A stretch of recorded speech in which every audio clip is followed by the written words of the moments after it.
Time for a look at the Saturday afternoon results in the Simulated Baseball League for February 8th as we close in on the conclusion of the league. Down to 11 segments to go. An abbreviated scoreboard for this section. We have 10 games to tell you about. We'll start with the games that have major playoff implications. First, on the National League side of the alignment, the Phillies have beaten the Red Sox 7-4. That's going to create an opening for the Yankees and Orioles to move even closer. Cole Hamels is the winner at 9-20. And the loss will be charged to Jim Lomberg at 8-15. Tug McGraw picks up save number 30 for Philadelphia. Klein hit home run 24 for the Phils. Ortiz at number 27 for the Red Sox. Now, on that side of the alignment, there were two other teams in action, or two other games. Both had major playoff implications. Baltimore has beaten Oakland 5-2. They pulled within 2. The Yankees are idle. They stay 2.5 back. And 4 of the 5 Baltimore runs on home runs. Southern the win, 21-6. Holtzman the loss, 7-15, and Froworth save 8.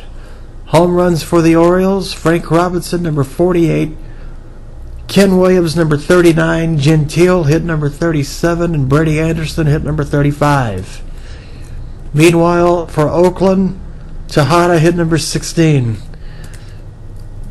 And finally, on the National League side of our geographic-based alignment, the Giants beat the Nationals 10-5. For San Francisco, Kukoc the win, 14-13. And the Nationals loss, Bryn Smith 8-14. Home runs for San Francisco, Will Clark number 27 and Kevin Mitchell number 32. And those are the only home runs in the game. So on the National League side of our geographic alignment, here's where we stand. In the Eastern Division, the Astros and Braves both idle. Atlanta maintains a half-game lead on Houston. Those are the teams in the Southeast: Astros, Braves, Marlins, Rays, and Rangers. Central Division, that's the 6 teams in the Northeast corridor. Red Sox lose, Orioles win, Baltimore 2 back. Yankees idle, they're 2.5 back. And then in the Western Division, that's the California Division, only the Giants played. The Dodgers are going to win that division, but that's not the importance in that respect. The importance is the wild card race. So the wild card situation now, with Houston being idle, the Giants and Astros now a flat-footed tie for the wild card. The Yankees are a half game back. Baltimore is also in that tie, so it's New York, San Francisco. Check that, Baltimore, San Francisco, Houston, all 88-66. The Yankees a half back at 87-66. They can make that game up with a win, of course.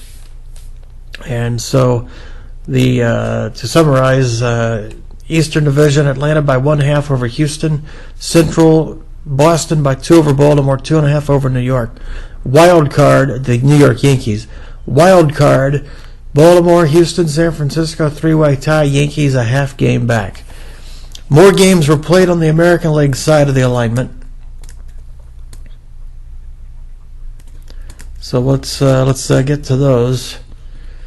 First, the Twins beat the Cubs 3-2. Big game there. Minnesota pulls within 1 game of the Cubs. They came in trailing the White Sox by 3.5. The Cubs trailed by 1.5 in that Upper Midwest Division. The Twins win 3-2-10. Dick Ellsworth 9+ innings is the Cub loser. The Twin winner, Joe Nathan 4-5. Ellsworth with the loss drops to 10-14.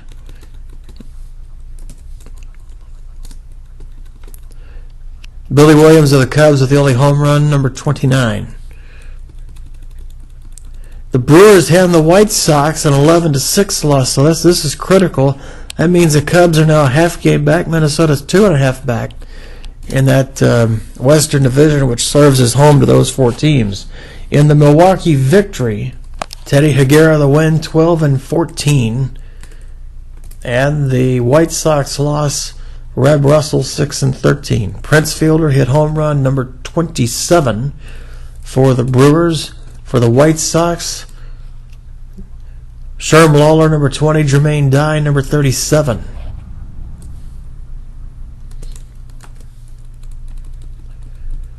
Now, as far as the Eastern Division, that's the Pirates, Blue Jays, Indians, Reds, and Tigers.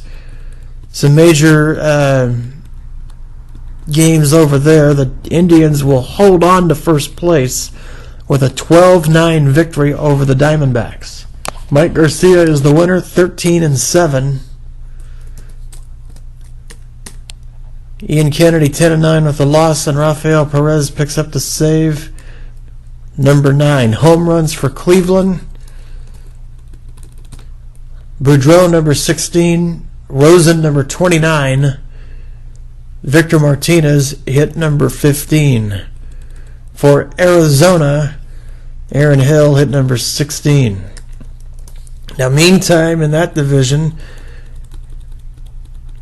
Cincinnati and Pittsburgh both win. Toronto falls, so now Cleveland has a 1.5 game lead on Toronto, 1 in the loss column, and Pittsburgh stays 3.5 back. The Reds stay 4 back. Pittsburgh beat Toronto 8-1. Jesse Tannehill the win, 17-7 over Jimmy Key, 15-12. Willie Stargell hit a pair, numbers 38 and 39, and Kiner, number 41 for Pittsburgh.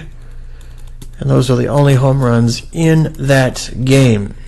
Meanwhile, Cincinnati beat Kansas City 4-3, and that helps the Cardinals as the St. Louis Magic number drops to 3 with the Royal loss. Mario Soto with the win, 8-15. Zach Greinke 9-17 with the loss, and Aroldis Chapman saved 32. I almost said Rex Chapman. He was a basketball player 25 years ago for the Charlotte Hornets. George Brett at number 21 in the losing cause for the Royals.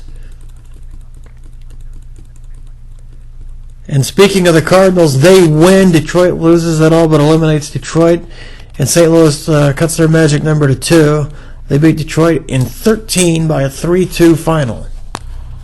Jason Mott was charged with his 6th blown save for the Cardinals. They would eventually win. Stu Miller getting the victory, improving to 6-3. The Detroit loss to Terry Fox, 2-3, no homers in the game. Other games on that side with no playoff implications. The Rockies get a 7-3 win over the Mariners. Chassin the win, 6-10. Felix Hernandez 9-17 with the loss. John Thompson save 1. Burks and Galarraga each hit home run 34 for the Rockies in this game. Alex Rodriguez hit home run 24 for the Mariners.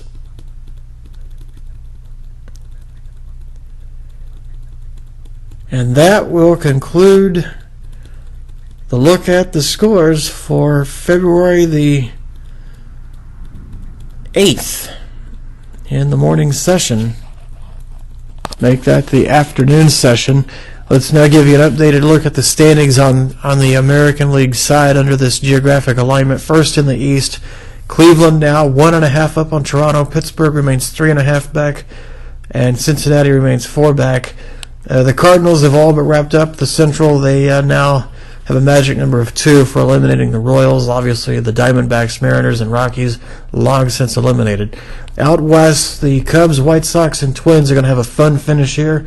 The White Sox lead the Cubs by a half game. The Twins now trail by 2.5. They each have an extra game left on their schedule, so the deficit on the half side is in the win column, and that's where you want it to be, not the loss column, for the Cubs and the Twins. Wild card race. The Blue Jays still maintain the lead there. However, it's now just 2 over Cincinnati, 3 over Actually, excuse me, it's 2 over Pittsburgh, 2.5 over Cincinnati. I somehow screwed this up. I guess Toronto briefly led in the other division. I screwed that up because I'm looking at the standings chart right now. Well, maybe I didn't update that. Hang on just a second. Let's update that, refresh the page. I think that's what I didn't do. So let's make sure I'm not speaking out of turn here. Okay, I was correct the first time. The standings page has not been refreshed, and I was doing this off the top of my head. So Toronto is the wild card leader on that side. They're 85 and 67. And Pittsburgh now trails in the wild card race by 2. Cincinnati trails by 2.5, and that extra game in that case is in the loss column. Detroit is all but out of this now. They trail in the wild card race by 8 games, so you can pretty much count them out now.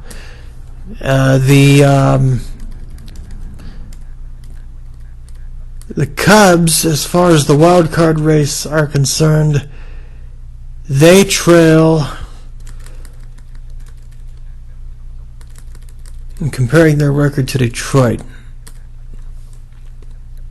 they trail by 6, so they are definitely on the periphery of the wild card race. They trail by 6. The Twins are trailing by 8, so the Twins, like Detroit, you can pretty much count them out. So to recap on that side, Eastern Division, Cleveland leads Toronto by 1.5, Pittsburgh by 3.5, Cincinnati by 4. Wild card race, Toronto leads Pittsburgh by 2, Cincinnati by 2.5. And so it really does appear that the wild card will come out of that division, and those 4 teams are going to be jockeying for those 2 positions. That'll wrap things up for the Saturday afternoon results for February 8th. More later.